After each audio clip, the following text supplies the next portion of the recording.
जय हिंद। तो अगला हमारा सवाल है प्रश्न क्रमांक 8। 12.2 प्रश्नावली में हमने 1 से 7 तक के सवालों को कर लिए हैं। अब 8वें प्रश्न को इस वीडियो में हम सॉल्व करेंगे। ठीक है, तो देखते हैं 8वें प्रश्न को। तो प्रश्न कह रहा है 15 मीटर भुजा वाले एक वर्गाकार घास के मैदान के एक कोने पर लगे खूंटे से एक घोड़े को 5 मीटर लंबी रस्सी से बांधा गया है। यानी कि एक जो खेत है वो कैसी आकृति का है, वो है एक वर्गाकार। ठीक है, यानी कि वर्ग के जैसा है और उसके एक कोने पर एक घोड़ा बंधा हुआ है, जैसा ये आकृति में दिखाया है। ये घोड़ा ही है, माना कि ये घोड़ा है। ठीक है, तो ये 5 सेंटीमीटर नहीं 5 मीटर लंबी रस्सी की लंबाई कितनी है? 5 मीटर, यानी यहाँ से यहाँ तक की दूरी 5 मीटर है। ये प्रश्न में दिया हुआ है। आगे दिया हुआ है, इसमें हमें ज्ञात करना है कि मैदान के उस भाग का क्षेत्रफल जहाँ घोड़ा चढ़ सकता है। यानी कि मान लीजिए इतना बड़ा मैदान है और 5 मीटर लंबी रस्सी से घोड़ा बंधा हुआ है, तो हमें उस भाग का क्षेत्रफल ज्ञात करना है जहाँ तक ये घोड़ा चढ़ सकता है। यानी कि इतने ही क्षेत्र में ये घोड़ा चढ़ पाएगा। अगर इसकी जो रस्सी की लंबाई है वो इतनी है तो इसी क्षेत्र के अंदर घोड़ा चढ़ पाएगा। तो हमें इस भाग का क्षेत्रफल ज्ञात करना है। और आगे हमें दिया गया है चरे जा सकने वाले क्षेत्रफल में वृद्धि यदि घोड़े को 5 मीटर लंबी रस्सी की जगह 10 मीटर लंबी रस्सी से बांध दिया जाए। यानी कि मान लीजिए 5 मीटर लंबी रस्सी से अभी बंधा हुआ है और इसे 10 मीटर लंबी रस्सी से बांधेंगे तो यहाँ तक पहुँच जाएगा। तो हमें ज्ञात करना है कि ये 5 सेंटीमीटर और 10 सेंटीमीटर जब रस्सी की लंबाई बढ़ाएंगे तो क्षेत्रफल में कितनी वृद्धि होगी। यानी कि इस वाले क्षेत्रफल का हमें ये यहाँ से और ये 10 सेंटीमीटर 5 सेंटीमीटर से 10 इसके बीच का क्षेत्रफल, यानी कि जितनी भी क्षेत्रफल में वृद्धि होगी उसे ज्ञात करना है। ठीक है, तो देखते हैं। सबसे पहले लिखेंगे दिया है प्रश्न से टिप के लिखना होता है। तो दिया है में हम लिखेंगे कि ये जो आकृति है यानी कि जो मैदान है वो कैसा दिया हुआ है हमें? वर्गाकार। ठीक है, तो वर्गाकार दिया हुआ है तो ये कोण कितने डिग्री का होगा? 90 डिग्री का, क्योंकि वर्ग का प्रत्येक कोण 90 डिग्री का होता है और हर एक भुजा समान लंबाई की होती है। ठीक है, हर एक भुजा समान लंबाई की होती है। तो यहाँ पर 15 मीटर भुजा वाला एक वर्ग है, 15 मीटर इसकी भुजा की लंबाई है। ठीक है, इसकी ज़रूरत पड़ने नहीं वाली हमें। तो दिया है में हम लिख देंगे कि भुजा वाले घास के मैदान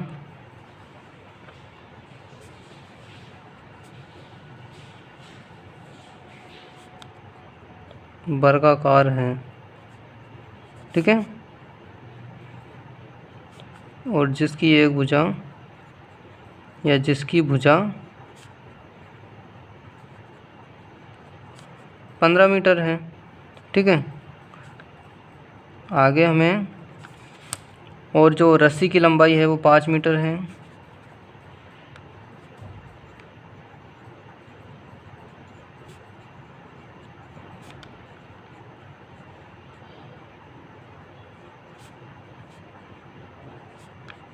ठीक है, रस्सी की लंबाई है। तो आगे से सॉल्व करते हैं। ज्ञात करना है में दोनों पॉइंट लिख देंगे, वो हम इसमें लिखेंगे नहीं क्योंकि ज़्यादा बड़ा हो जाएगा ये। तो यहाँ से हम पहले की ओर देखते हैं कि पहले ज्ञात जो पॉइंट है हमारा उसमें क्या ज्ञात करना है। तो पहले हम ज्ञात करना है मैदान के उस भाग का क्षेत्रफल जहाँ घोड़ा चढ़ सकता है। यानी कि 5 सेंटीमीटर लंबी रस्सी से घोड़ा बंधा हुआ है और ये कोण का मान हमें पता है कि वर्ग है तो 90 डिग्री होगा। ठीक है, 90 डिग्री। और ये यहाँ से यहाँ तक की दूरी भी हमें पता है। तो हम जानते हैं कि ये एक वृत्त का भाग हो गया। ठीक है, कैसे हो गया वृत्त का भाग? क्योंकि ये त्रिज्या है और अगर ये घोड़ा इधर भी चलेगा यहाँ से तो ये पूरा एक गोला बन जाएगा। ठीक है, और गोले का ये चौथा भाग है क्योंकि इसका जो कोण का मान है वो 90 डिग्री है, यानी कि एक त्रिज्या खंड है। ठीक है, ये जो क्षेत्र है जिसमें घोड़ा चलेगा वो एक त्रिज्या खंड है।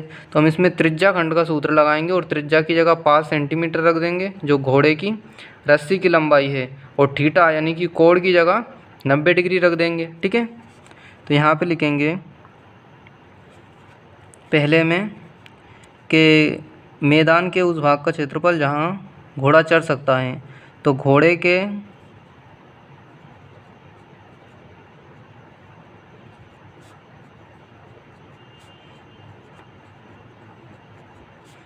चरने वाले भाग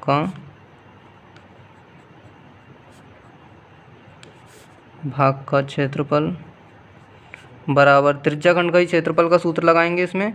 तो त्रिज्या खंड का क्षेत्रफल का सूत्र होता है थीटा बटे 360, ठीक है, और पाई आर स्क्वायर, ठीक है। ये आपको समझ में आ रहा होगा कि त्रिज्या खंड कैसे बना हुआ है। जैसे एक बार और समझ लेते हैं इसे चित्र में कि मान लो ये एक वर्ग है, ठीक है, ये घोड़ा इतनी जगह में चढ़ सकता है, ठीक है। अब मान लो घोड़ा पूरी जगह में अगर चलेगा तो ये बन जाएगा ना एक वृत्त, तो ये वृत्त का एक टुकड़ा दिया हुआ है हमें ये, तो ये हो जाएगा हमारा त्रिज्या खंड। इसलिए हमने इसमें त्रिज्या खंड का सूत्र लगाया, तो इसमें मान रख देंगे। तो थीटा की जगह रखेंगे 90 डिग्री बटे 360, और जो त्रिज्या है, जो पाई का मान है वो हमें इसमें 1.34 रखना है, ऐसा प्रश्न में दिया गया है। आर स्क्वायर यानी कि त्रिज्या का वर्ग, तो त्रिज्या है हमारी 5 मीटर, ठीक है। तो वर्ग ना लिख के हम इसे 2 बार लिख देंगे, क्योंकि वर्ग लिखेंगे फिर डबल से 2 बार गुणा करेंगे, इससे अच्छा हम 2 बार लिख देते हैं इसे। अब इनका गुणा कर लेते हैं हम। तो पहले तो 0 से ही कट जाएगा, 0, ठीक है। ये 9 से 36 को काट देंगे, 9 चुक 36, ये 4 बार कट जाएगा, ठीक है। और ऊपर तो ये सिंपल सा गुणा हो जाएगा इसका, तो यहाँ पे प्राप्त होगा 3.14 गुणा 5 जो बटे में रहेगा 4, ठीक है। अब इसे और आगे हम सोल्व करेंगे, तो इस तीनों का ऊपर गुणा कर लेंगे, ठीक है। तो ये हमें प्राप्त हो जाएगा 78.50 या 50 बटे में हमारा जो 4 है वो ऐसा ही रहेगा। इसे गुणा हम नहीं करेंगे क्योंकि जो वीडियो है वो लंबा हो जाएगा। तो यहाँ से इसका मान आ जाएगा 19.625 मीटर ही दिया हुई है इसकी इकाई, तो मीटर स्क्वायर हो जाएगा ये, ठीक है। तो ये हमारा पहले का आंसर हो जाएगा कि घोड़ा कितने क्षेत्र में चढ़ सकता है, ठीक है। क्या किया हमने इसमें बस सिंपल सा एक त्रिज्या खंड का सूत्र लगाया, और जो त्रिज्या है हमें वो घोड़े की जो रस्सी की लंबाई है 5 मीटर, उसे त्रिज्या की जगह 5 मीटर रख दिया, और पाई का मान रख दिया, थीटा की जगह 90 डिग्री रख दिया, क्योंकि ये वर्ग दिया हुआ है हमें प्रश्न में, और वर्ग का प्रत्येक कोण 90 डिग्री का होता है, ठीक है। तो ये हमारा पहला आराम से सोल्व हो गया, बस एक छोटा सा सूत्र लगाया हमने त्रिज्या खंड का। और दूसरे की ओर पढ़ते हैं हम। तो दूसरा दिया हुआ है, चरे जा सकने वाले क्षेत्र में वृद्धि यदि घोड़ा की जो रस्सी की लंबाई है उसे 5 मीटर से 10 मीटर कर दी जाए, ये 10 है, ठीक है। तो यहाँ पे लिखेंगे रस्सी की लंबाई 10 मीटर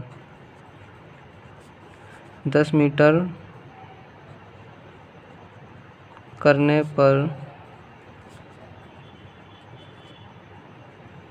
घोड़े के चरे जाने वाले या घोड़े के द्वारा चरे जाने वाले भाग का क्षेत्रफल, यानी कि रस्सी की जो लंबाई है वो 5 से अगर 10 मीटर हम कर देंगे, तो 10 मीटर जब करेंगे तो घोड़ा कितना क्षेत्र कब चर पाएगा उसका हम क्षेत्रफल निकालेंगे सबसे पहले, और उसमें से इसे घटा देंगे। तो यहाँ पे लिखेंगे बराबर क्षेत्रफल, वही सूत्र लगाएंगे त्रिज्या खंड का, क्योंकि इसकी लंबाई बढ़ा देंगे तो भी त्रिज्या खंड ही रहेगा। तो त्रिज्या खंड का सूत्र होता है थीटा बटे 360 पाई आर स्क्वायर, ठीक है।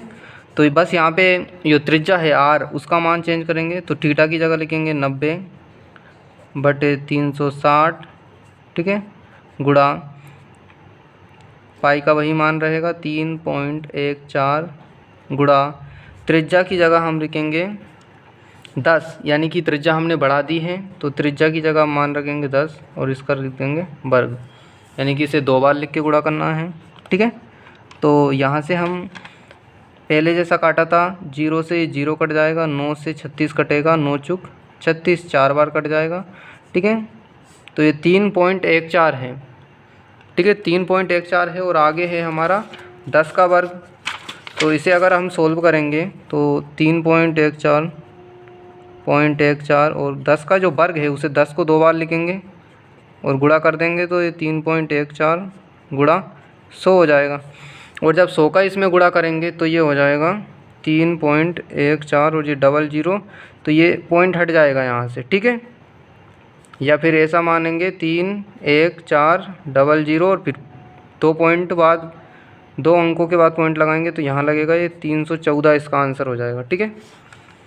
तो इसका गुणा करेंगे तो ये 314 हमें प्राप्त हो जाएगा, ठीक है, जैसा कि हमने यहाँ पे देखा। और बटे में 4 रहेगा, जिसे सीधा से ही लिख देंगे हम 314 और जो नीचे रहेगा वो बचेगा 4, ठीक है। अब हम क्या करेंगे, इस 4 से इसमें भाग दे देंगे, 4 से इसमें भाग दे देंगे तो हमें प्राप्त हो जाएगा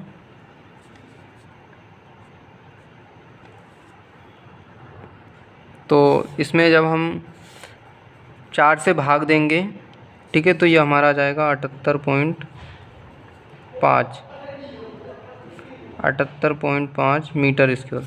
यानी कि जो त्रिज्या है उसका मान यदि हम 5 मीटर से 10 मीटर कर देंगे, यानी कि त्रिज्या है इसे बढ़ा देंगे, तो जब 10 मीटर करेंगे तो ये जो घोड़े द्वारा चरे जा सकने वाला भाग होगा उसका क्षेत्रफल आएगा 78.5 मीटर स्क्वायर, ठीक है। और जब 5 सेंटीमीटर त्रिज्या रख रहे थे तो घोड़े द्वारा चरे जा सकने वाला भाग था 19.625, ठीक है। तो अब हम क्या करेंगे, इसमें पूछा है कि जो क्षेत्रफल में वृद्धि है उसे ज्ञात कीजिए। तो यहाँ लिखेंगे क्षेत्रफल में, यानी घोड़े द्वारा चरे जा सकने वाले क्षेत्रफल में वृद्धि, इसे पूरा भी लिखने की ज़रूरत नहीं है, वैसे यहाँ पे लिखेंगे वृद्धि जब त्रिज्या 5 सेंटीमीटर से 10 सेंटीमीटर कर दी जाती है। तो इसे इतना ही रहने देंगे शॉर्ट में, आप चाहे तो लिख सकते हैं। तो यहाँ पे क्या करेंगे, पहले ये 10 सेंटीमीटर त्रिज्या यानी कि यहाँ तक पहुँच गया, तो इस वाले में से छोटे वाले को घटाएंगे तो 10 सेंटीमीटर त्रिज्या पे हमारा क्षेत्रफल है 78.5, ठीक है। और इसमें से हम घटा देंगे, जब 5 सेंटीमीटर त्रिज्या थी तो कितना क्षेत्रफल आया था उसे, तो ये 19.625 19.625 ये 6, ठीक है, पॉइंट है, यहाँ पर पॉइंट है। तो इसे जब हम घटाएंगे तो हमें प्राप्त होगा 58.875 मीटर स्क्वायर, क्योंकि इकाई मीटर में ही दी हुई है। तो ये हमारा दूसरा आंसर हो जाएगा। यानी कि इसमें 2 बातें पूछी हुई थी, पहला आंसर ये है, दूसरा ये है। उम्मीद है कि आपको ये सवाल समझ में आ गया होगा। हम इस सवाल को एक बार और पूरा समझ लेते हैं कि हमने इसमें शुरू से आखिरी तक किया क्या क्या है, ठीक है। तो देखते हैं। सबसे पहले प्रश्न में दिया था कि एक जो घोड़ा है वो एक मैदान में चल रहा है और मैदान है हमारा वर्गाकार, ठीक है। वर्गाकार हमारा मैदान है और इस वर्ग की भुजा दी हुई है 15 मीटर। भुजा का हमने इसमें उपयोग ही नहीं किया तो इससे कोई मतलब भी नहीं है, पर वर्ग दिया हुआ है तो इसका जो कोण होगा, यानी कि चारों कोणों का मान समान होगा और इसके वर्ग के चारों कोण होते हैं 90 डिग्री के, ठीक है। तो यहाँ से इसमें त्रिज्या दी हुई थी, यानी कि घोड़े की जो रस्सी की लंबाई है वो दी हुई थी 5 मीटर, ठीक है। 5 मीटर की लंबी रस्सी से घोड़ा बंधा हुआ था और हमें इसमें ज्ञात करना था कि घोड़े द्वारा चरे जा सकने वाले क्षेत्र का क्षेत्रफल। तो यहाँ से हमने इसमें लिखा घोड़े द्वारा चरे जा सकने वाले क्षेत्र का क्षेत्रफल। तो यहाँ पे 5 मीटर की रस्सी से घोड़ा बंधा हुआ है तो वो इतने ही भाग को चर पाएगा। तो ये हमारा त्रिज्या खंड हो जाएगा, जैसा कि हमने यहाँ पे समझा था कि ये इतना ही भाग इसमें दिया हुआ है, बस ये इतना ही। ये अगर इसे बढ़ाएंगे इधर तो ये पूरा वृत्त बन जाएगा, ठीक है। तो त्रिज्या खंड हो जाएगा हमारा। तो इसमें त्रिज्या खंड का सूत्र लगाया थीटा/360 पाई r स्क्वायर। थीटा का जगह हमने मान रखा 90 डिग्री, ठीक है। त्रिज्याखंड का जो कोण है वो 90 डिग्री है और पाई का मान है 3.14 जैसा कि प्रश्न में दिया हुआ था, और इसकी जो त्रिज्या है यानी कि घोड़े की जो रस्सी की लंबाई है वो 5 मीटर है, तो यहाँ 5 रख दिया। इसे हमने गुणा करके ये काट पीट के सॉल्व किया तो हमारा जो आंसर आ गया 19.625 मीटर स्क्वायर, ठीक है। और दूसरे में हमें पूछा हुआ था कि चरे जा सकने वाले क्षेत्र में वृद्धि, यदि घोड़े की जो रस्सी की लंबाई है उसे 5 मीटर से 10 मीटर कर दी जाए, ठीक है। तो हमने क्या किया, पहले 10 मीटर करने पर जितना क्षेत्रफल घोड़े द्वारा चरे जा सकने वाला क्षेत्रफल रहेगा उसका क्षेत्रफल, उसका मान हमने ज्ञात कर लिया। तो यहाँ से रस्सी की लंबाई 10 मीटर करने पर घोड़े द्वारा चरे जा सकने वाले भाग का क्षेत्रफल, तो यहाँ त्रिज्या की जगह हमने रख दिया 10। तो 10 मीटर लंबी रस्सी करने पर हमें क्षेत्रफल ज्ञात हो गया कि घोड़ा कितने क्षेत्र को चर पाएगा, तो ये हमें प्राप्त हो गया। तो हमें इसमें वृद्धि पूछा था, ये नहीं पूछा था कि 10 मीटर रस्सी होने पर घोड़ा कितने क्षेत्र को चर पाता है। तो इसमें वृद्धि पूछा था कि दोनों 5 से 10 करने पर कितने क्षेत्रफल की वृद्धि होगी। तो हमने क्या किया, 10 मीटर रस्सी करने पर जितना क्षेत्रफल आया उसमें से 5 मीटर को घटा दिया, तो हमारी जो वृद्धि है क्षेत्रफल में वो हमें ज्ञात हो गई 58.875 मीटर स्क्वायर। मीटर ही इसमें सब जगह इकाई है और क्षेत्रफल है इसलिए ये वर्ग आया है, यानी कि मीटर स्क्वायर, ठीक है। तो ये सवाल हमारा कंप्लीट हो चुका है। बहुत ही सिंपल सा सवाल है और मोस्ट भी है। अगले वीडियो में हम प्रश्न क्रमांक 9 को देखेंगे। धन्यवाद।